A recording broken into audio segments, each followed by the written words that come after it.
Corindi will go into the game tomorrow determined to hang on to its newly acquired spot at the top of the table when it clashes with Inverell. Moree will also be looking for a win. They face Tamworth, but the Magpies won't give up easily, trying to win back their spot in the top four.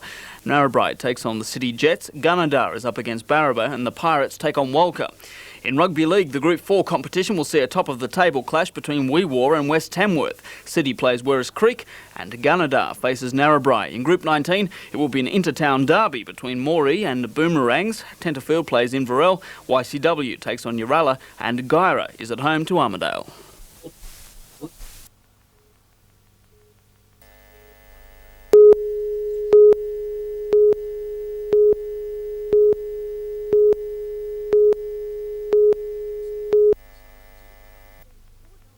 Port Stephens is known for the significant number of koalas which inhabit the area, but each year many of the marsupials are killed by cars.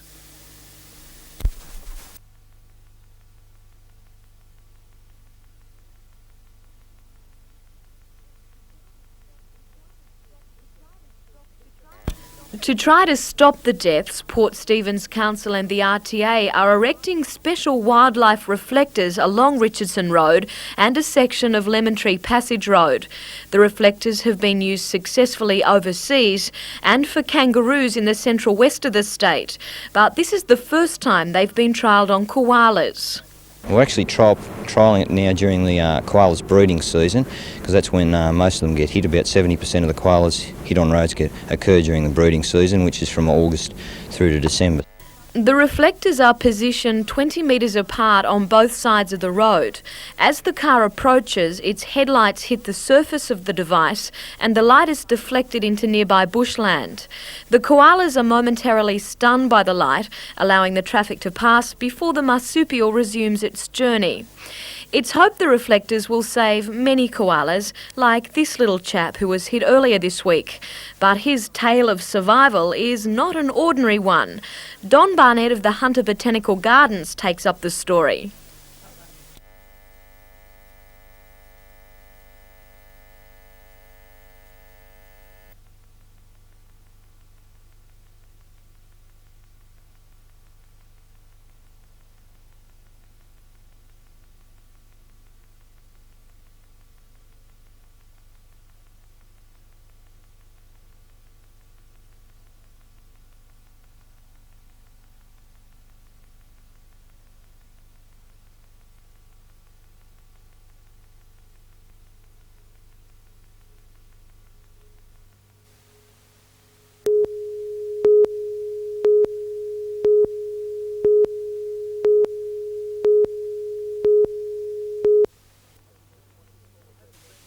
It hasn't been what you'd call a red-letter year for the battling bar. Yesterday it was red alert as Wingham turned in a powerhouse display. Cooper's cutout ball to Summerfield on the wing.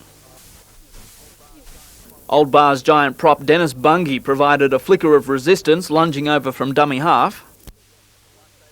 But the Lifesavers' defence wasn't as committed. Tim Welsh crashing over for the Tigers. The floodgates opened, the final score 66-12. In the other games, Foster-Tuncurry edged out Warhope 24-20. As expected, Port Macquarie wasn't troubled, doing a demolition job on Tara United.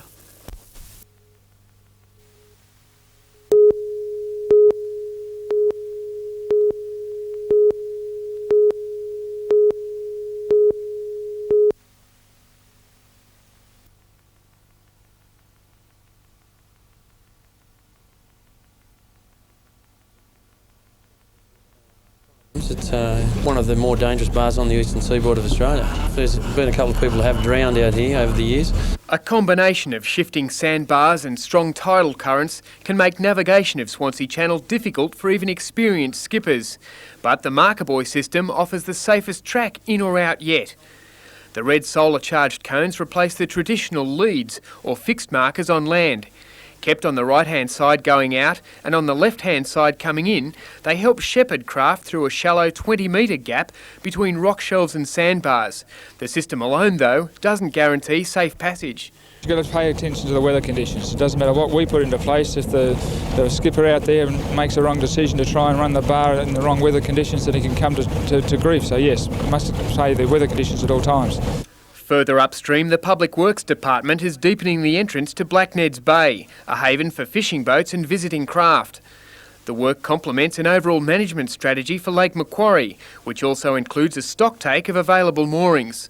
The Waterways Authority is in the process of identifying and removing moorings that don't comply to regulations. On the completion of that, we will lift those, then go around and be able to start a management plan on Lake Macquarie and work out where we are, where we're going and how many spaces are available, and be able to give the boating public something of what they need.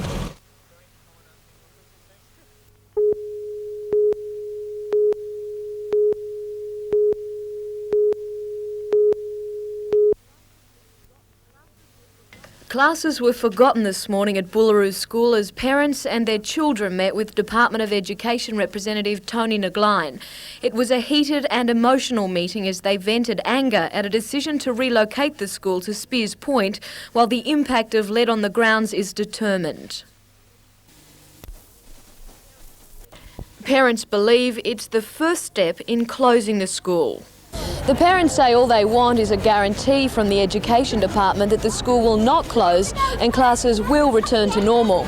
But the department is unwilling to give that assurance. The department can't give any guarantees at the moment. The department will be anxious to look at the investigation results, and it'll act upon the advice ultimately that it will receive from the Health Commission. Work on building a demountable school on the Spears Point site is well underway, and it's expected the 82 students will move in on Tuesday. Right next door, however, is the school playground, which itself has been closed by the Health Department because of high lead contamination. The buildings are put on Spears Point's hotspots, so our kids are going to be running around their hotspots all the time. Until we've completed the covering process at Spears Point, certainly the children won't be going on that area. Mr Beard says the department took the best option for all concerned. According to Public Health Unit figures, 81% of students at Boolaroo are above the American level of lead in blood, compared with 57% at nearby Argenton. Jodie McKay, NBN News.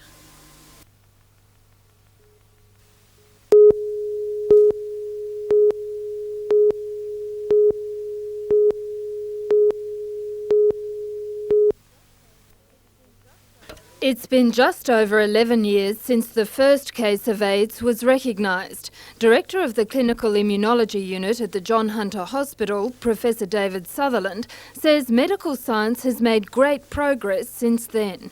The virus has been identified and a diagnostic test and 3 drugs have been developed.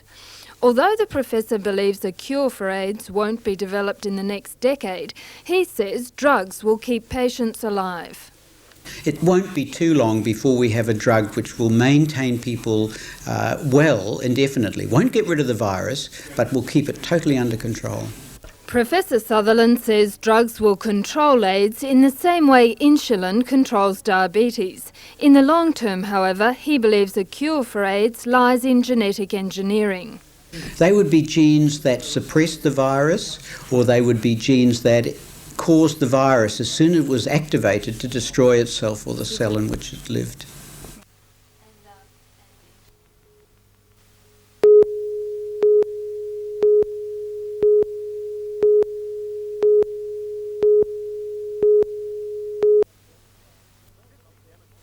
"50 demonstrators converged on the building around 11:30, occupying it and decorating it with anti-logging protest banners, and also erecting a 6-metre timber tripod on the footpath outside.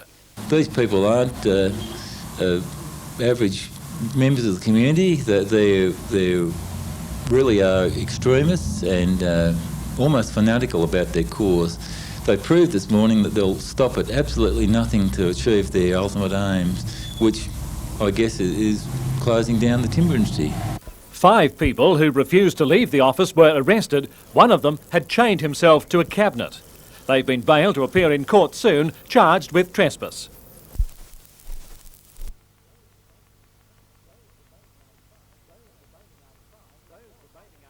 Those remaining outside were warned by police to clear the street.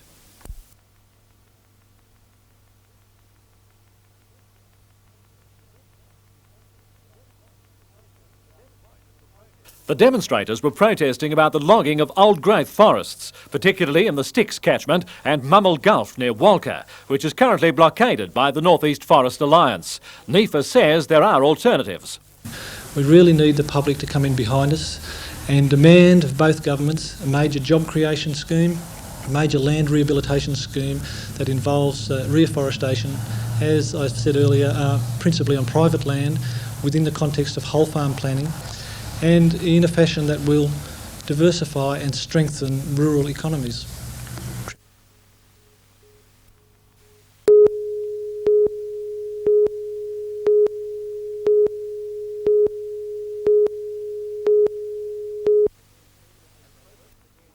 At present, the uni's 200-odd works adorn hallways and offices. It's hoped in the future, Newcastle's seat of learning will have its own gallery, following Sydney and Melbourne's example. Head of Sydney's Museum of Contemporary Art, Leon Parisian, says it has to happen. Universities, even with shortage of funds, might begin to take the arts very seriously and to provide proper exhibiting facilities. Lecturer Gary Jones agrees.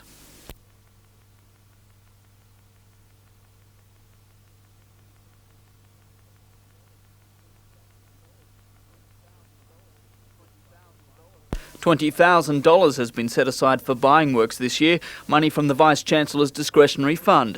Whether funding on that scale is a permanent thing or not has not been decided. Until the gallery is reality, the foyer of the new Chancellery building will be used as hanging space. Anthony Griffiths, NBN News.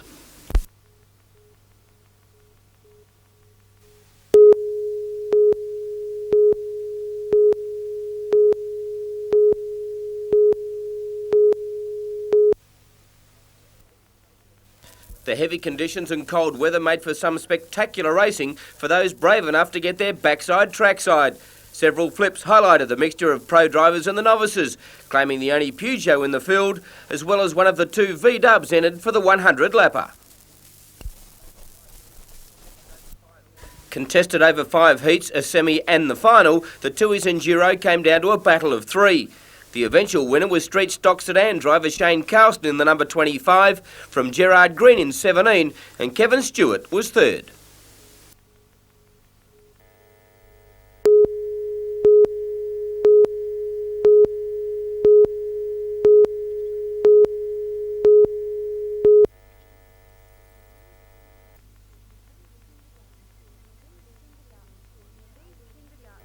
These kindergarten children are learning to read and write. There's nothing unusual about that, but stay in this class a little longer and you soon realise these children are special. They are the first students in the state's only comprehensive performing arts school.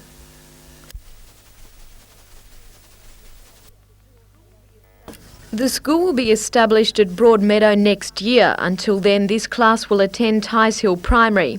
During the next few months, auditions will be held for high school students. In all, 150 applications from as far as Moree have been received. The students are talented in all aspects of performing. In this class, there's dancers, violinists and actors.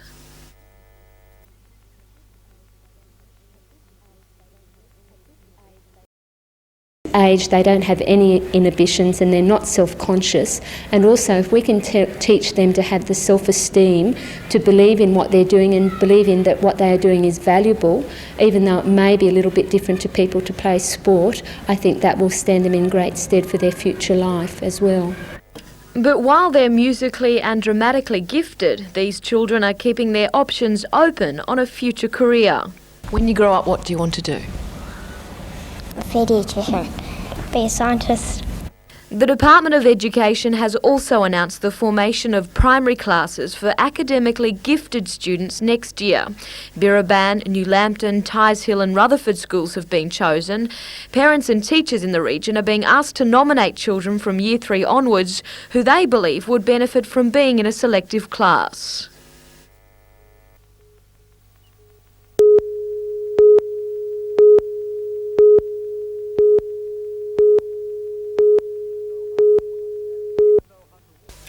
Even though Hunter Water began its controversial sludge dumping scheme a week ago, Newcastle City Council continued the debate last night. But now that 200 tonnes of sludge are being pumped daily into the abandoned mines under the new Burwood Beach plant, the aldermen are no longer looking to their lawyers to try to stop the project.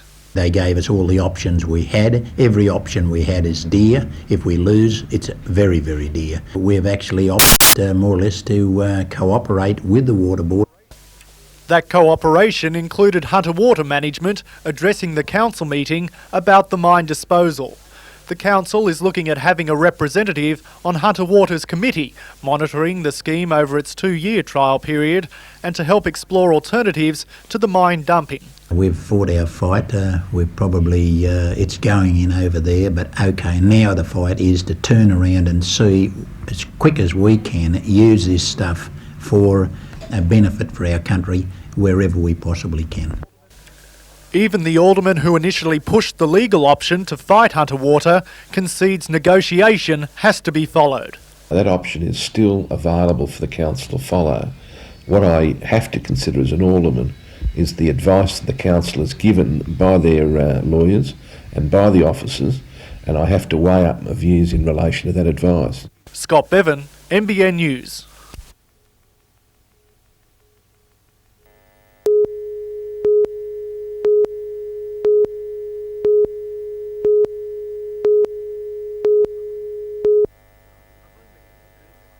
Among the concerns of staff and students at Gateshead High, leaking ceilings, flooded corridors and the outer decay or concrete cancer of the school's cladding. I think that's healthy in any environment, that people get things off their chest. I was appreciative of being along so that I could sort of at least put the department's action in front of the group so that they would know that we weren't just sitting back watching this occur.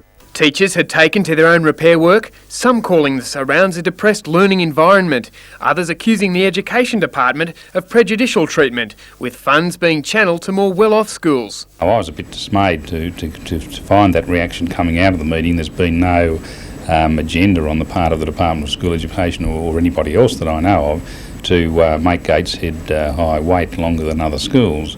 At the meeting last night, Mark Edser, the Regional Director of Administration and Finance, announced repair funds would be forthcoming. We feel that the initial approval of $400,000 will have to be built up to about $700,000 to make the school completely waterproof and to treat it externally and paint it and so on.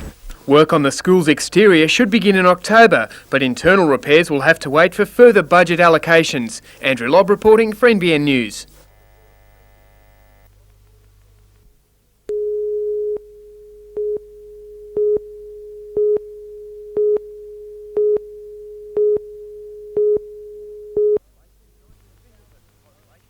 Singleton, population 19,000 and growing, as a long-postponed land and building boom comes to life.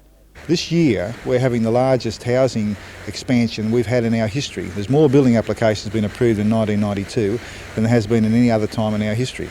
The town's residential areas are extending beyond the well-established Singleton Heights area, with a new demand for rural and residential 1 hectare blocks selling from $40,000 to $50,000. Singleton's got a number of things going for it at the moment. We've got a $30 million redevelopment of the Infantry Centre. We've got the Defence Housing Authority upgrading accommodation and housing for defence personnel in the town. And we've got the coal industry, which is gearing up for a major expansion in the mid-1990s. With the influx of young families, there is an increased demand for child daycare centres. Money from the power industry, which employs many locals, along with state and federal funds, is being poured into the expansion of daycare services to help thin the long waiting lists at existing centres. But it seems there is one downside to Singleton's apparent success story, and that's a growing concern for youth unemployment. We're certainly applying for funding under any youth corps schemes that come up, because that is still a worry. But generally speaking, we are in a lot better shape than a lot of other communities in the state. Andrew Lobb reporting for NBN News.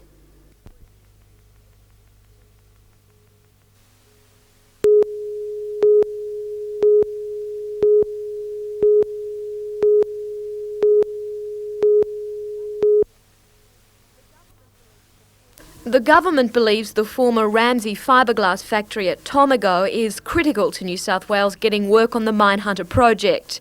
If the Australian Navy decides to award their billion-dollar project to Australia, then the government believes this site could be used to build the 6 hulls.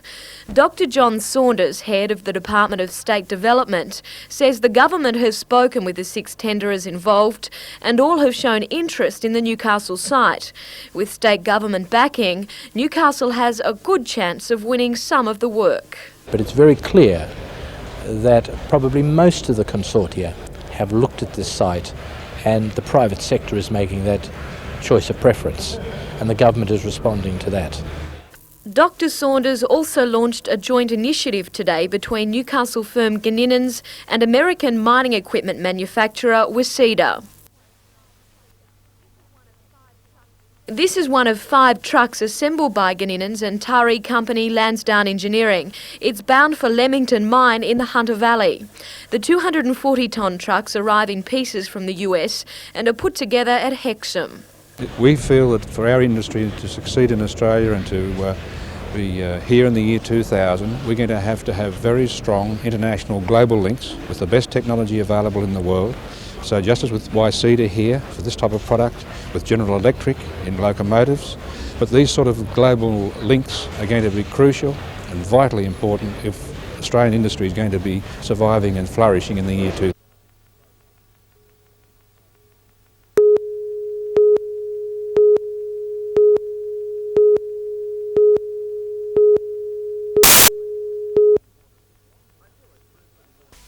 Idyllic Brisbane waters has long been a haven for boat owners, but that solitude has been invaded by the Department of Conservation and Land Management. The department says it has long overlooked rising land values in the area, the basis for calculating rental charges for jetties and boathouses on Crown land. When the market value goes up on those properties, this formula also obviously ensures that they go up as well. But the major part has been the period of 8 years since the last revaluation.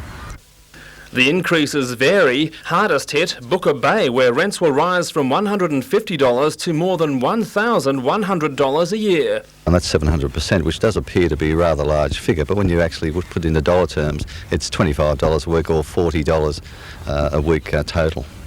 About 20% of residents around Brisbane waters are pensioners. They will be entitled to apply for rebates. Tom Hilston, NBN News.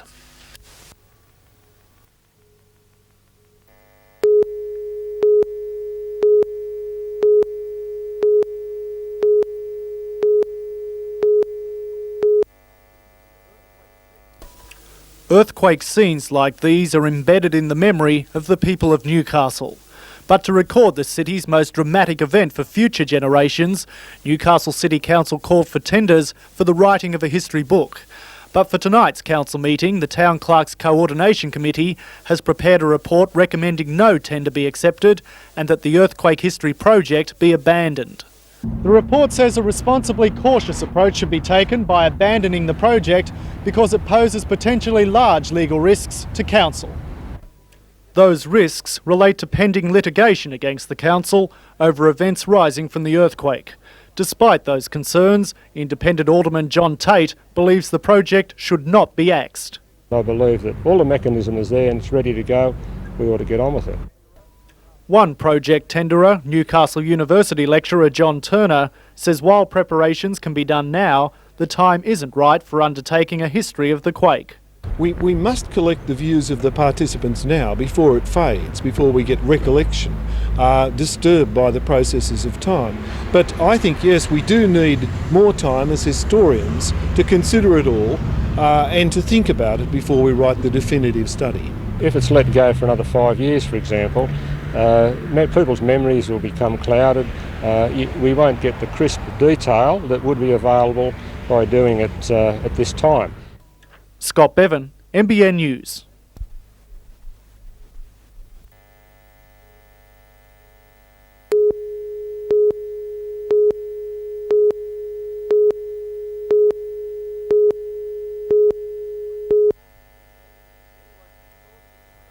It was an exhausting and emotional 3 days, the fight to save 49 false killer whales. Hundreds of people worked together for hours on end, in and out of the surf. Rescue coordinators National Parks and Wildlife hired 80 wetsuits to keep the volunteers warm. 2 weeks on, and only 40 of the suits have been returned. It's very disappointing, as a matter of fact. These wetsuits, they were hired out and given out to the rescuers in good faith. While some people produced identification and signed for the wetsuits in the heat of the rescue, many people didn't. If the suits aren't found in the near future, the National Parks and Wildlife Service is up for a $10,000 slug. Most of the wetsuits are specialised diver suits. Some have higher numbers like this. Today, National Parks held a debriefing on the Seal Rocks rescue. With 37 of the giant mammals saved, it rates as the most successful whale rescue on the East Coast. The magnificent effort tainted somewhat by the missing suits. Appealing to the public to hand those wetsuits back in to us. Police are investigating. At least 2 gas cookers have also gone astray. Peter Ryan, NBN News.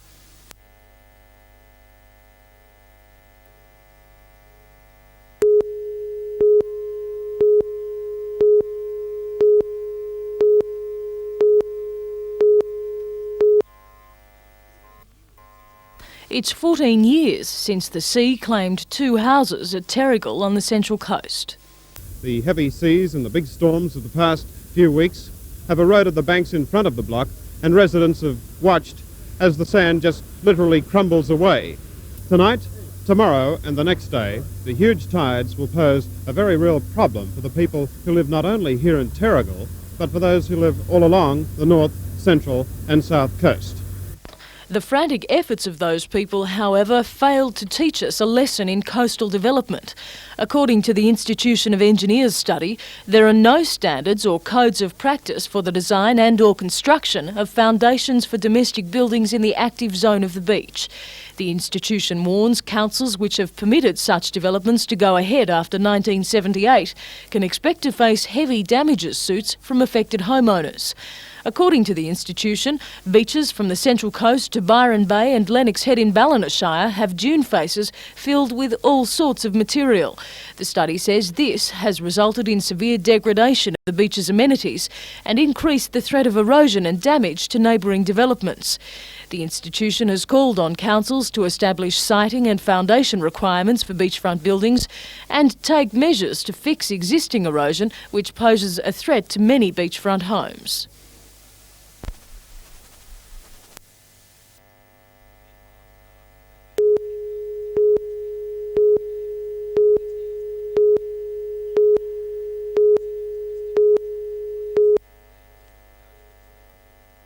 It's taken 2 years, but Wyong Hospital Stage 2 extensions are now a reality.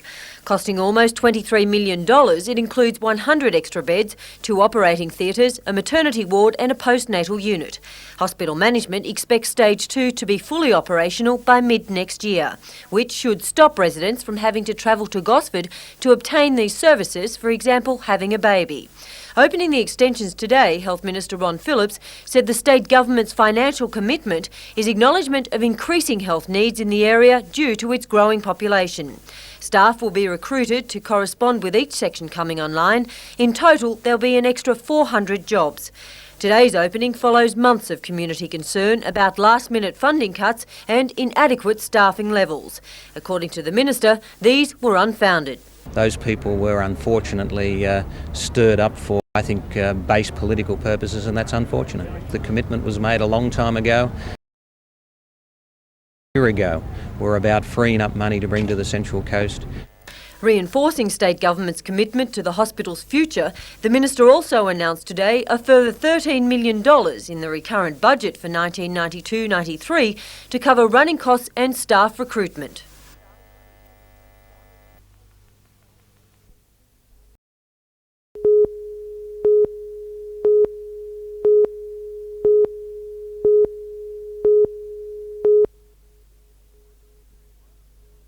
Wyong Shire Council wants a closer relationship with developers, the people who help shape the area. Last week, a developers forum was assembled, consisting of representatives from council and the industry. The forum will meet quarterly when council hopes to obtain feedback from the industry on any perceived deficiencies in council's development policies and clarify any misunderstandings about them. My experience is that quite often the developers, because they don't know quite how it works, so from the council viewpoint, they lose time, and that of course costs jobs. A thought generally supported by the industry. It'll give us an idea of the philosophy behind the procedure, so we might be able to anticipate things that we'd otherwise not see just by the written paper.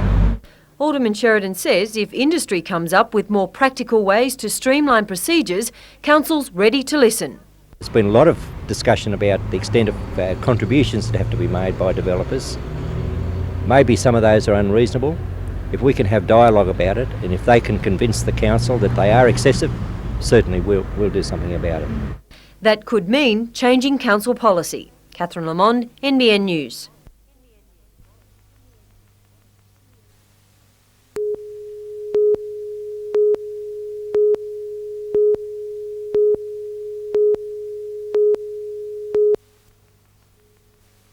The town turned on one of its biggest protest meetings in years, coinciding with a visit to the Murrurundi Commonwealth Bank by General Manager Stan Ellam. Customers were angered after receiving letters last Friday notifying them that the bank would close within 2 months. I need this bank. We all need it. Murrurundi needs it. Why upset us? One of the things that keeps a community such as Murrurundi going is if you all bank and buy in town. And if you don't do that, you take your money out of the town, it does not come back. The bank suggested customers take their business to branches in Corindi or Scone, both 40 minutes, or make use of agency arrangements in the town. The Commonwealth Bank blames falling returns and a decline in business for its decision to close the branch, which General Manager Stan Ellam says has been under review for some. A town committee, including Shire President Keith Bernard and his deputy Nat Doonan, met Mr Ellam today in a bid to have him reconsider the matter. Sorry to say, ladies and gentlemen, there's been no compromise. The bank will close as stated.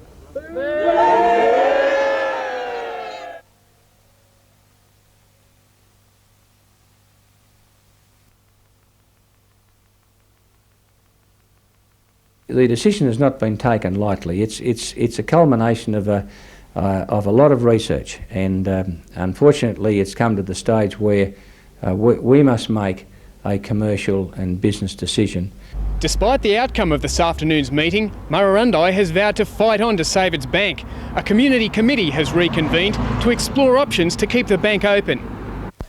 Andrew Lobb reporting for NBN News.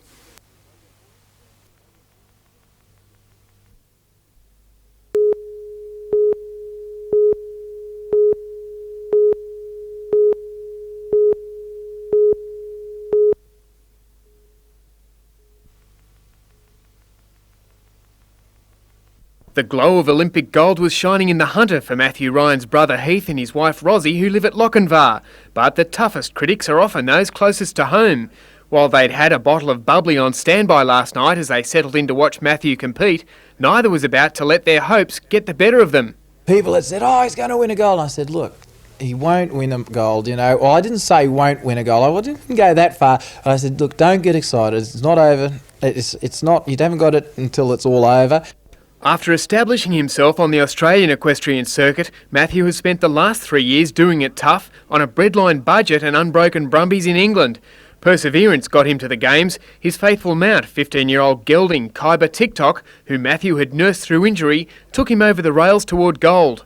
By the time we got to the 9th fence, it was agony, because all of a sudden we realised we were desperately hoping for a clear, that we were in with a chance, and that if he'd pulled the rest of the rails after 9, it would have been cruel. It would have crushed us. Heath Ryan, a renowned horseman and instructor at the New South Wales Equestrian Centre at Lochinvar, saw his younger brother fulfil a family dream. This is brilliant. And then you think, God, that should have been me. Wow, he's my brother, isn't this great? You know, and oh yeah, you know, just moments that are etched in my memory for the rest of my life. Yeah.